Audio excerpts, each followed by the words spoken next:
নমস্কার বন্ধুরা, শ্রাবন্তিকা চ্যানেলে আপনাদের সবাইকে স্বাগত। আজ আমি আপনাদের সামনে একটা অন্য ধরনের ব্লগ নিয়ে এসেছি, যেটা হলো আমার শিব পুজো ব্লগ। দেখুন আমি কিভাবে বাবার পুজো প্রত্যেক শ্রাবণ মাসেই 4টে সোমবার করে থাকি, সেটাই আপনাদের সামনে আজকে আমি নিয়ে এসেছি। আমার জন্ম যেহেতু শ্রাবণ মাসে, তাই আমি বাবার একটু ভক্ত বেশি। আমি বেনারস গেছি, শ্রাবণ মাসে বেনারসও গেছি, কিন্তু যবে থেকে আমি আমার ঘরে বাবাকে প্রতিষ্ঠিত করেছি তবে থেকে আমি বাড়িতেই বাবার পুজো করে থাকি। প্রথমে আমি বাবাকে দুধ আর সিদ্ধি পাতা দিয়ে ভালো করে স্নান করিয়ে নিয়েছি। তারপরে দিয়েছি দই, ঘি, মধু, আর লাস্টে দিয়েছি গঙ্গা জল। এইভাবে দিয়ে আমি বাবাকে স্নান করিয়ে নিয়েছি।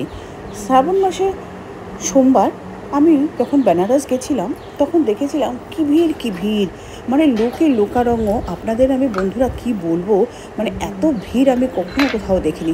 তারকেশ্বর আমি যাইনি, কারণ তারকেশ্বরে এত ভিড়, আমি ঠিক শান্তি পাই না তারকেশ্বরে গিয়ে। কিন্তু বেনারসে আমি গিয়ে এত ভালো লেগেছে আমার বাবাকে। আমি যখন বেনারস আমার এই নিয়ে 5-6 বার যাওয়া হয়ে গেছে, কিন্তু প্রত্যেকবারই বাবার সুন্দরভাবে দর্শন করেছি, বাবাকে স্নান করিয়েছি। কিন্তু এই বছর আমি যখন গেলাম, গত বছর 2023-এ, তখন গিয়ে দেখলাম বাবাকে আর ছোঁয়া যায় না, একটা চোঙের মাধ্যমে বাবার মাথায় জল ঢালতে হয়।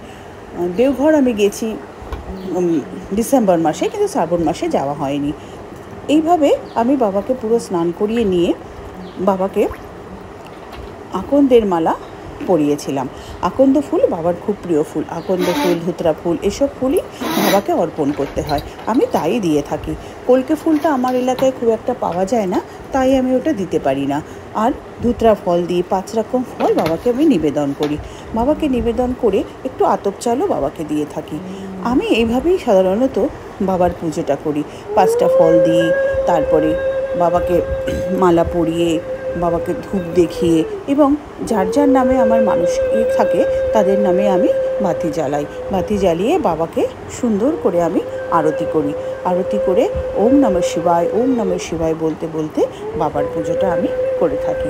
এই সময় আমি সকাল থেকে উপোস করেই থাকি, পুরো উপোস করে, নির্জলা উপোস করে আমি বাবার পুজো করি।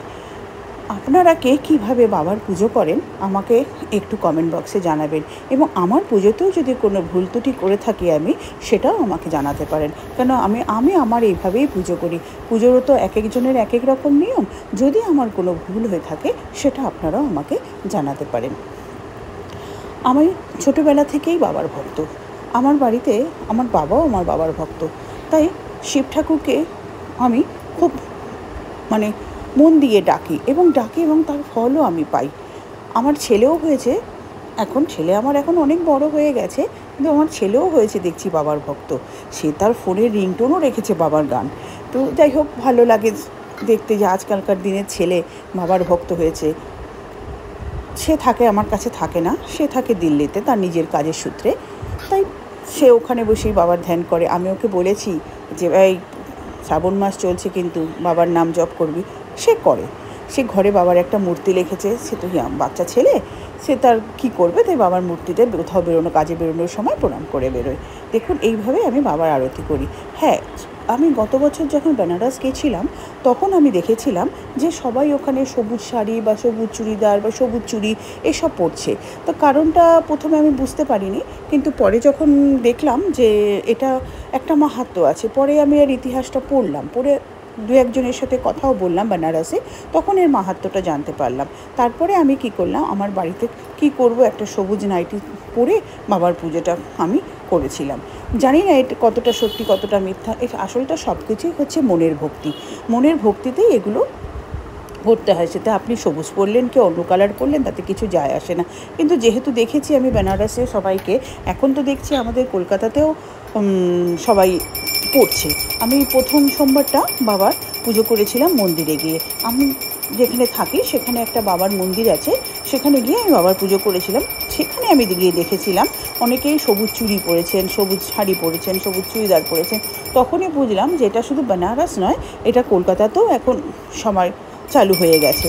তো সবুজ চুড়িটা সেই সময় আমি জোগাড় করে উঠতে পারিনি, তাই পরে উঠতে পারিনি, কিন্তু সবুজ চুড়ি ড্রেসটা আমি পরে আমি বাবার পুজো করেছিলাম। সে যাই হোক, এইভাবে বাবাকে আমি আরতি করেছি। আমার মন্দিরে বাবা লোকনাথ, রাধাকৃষ্ণ, জগন্নাথ, প্রভু জগন্নাথ, মা ভবতারিণী, মা লক্ষ্মী সবই প্রতিষ্ঠিত আছে। একসময় আমি আপনাদেরকে এই মন্দিরটা আমার দেখাবো, অন্য এক সময়।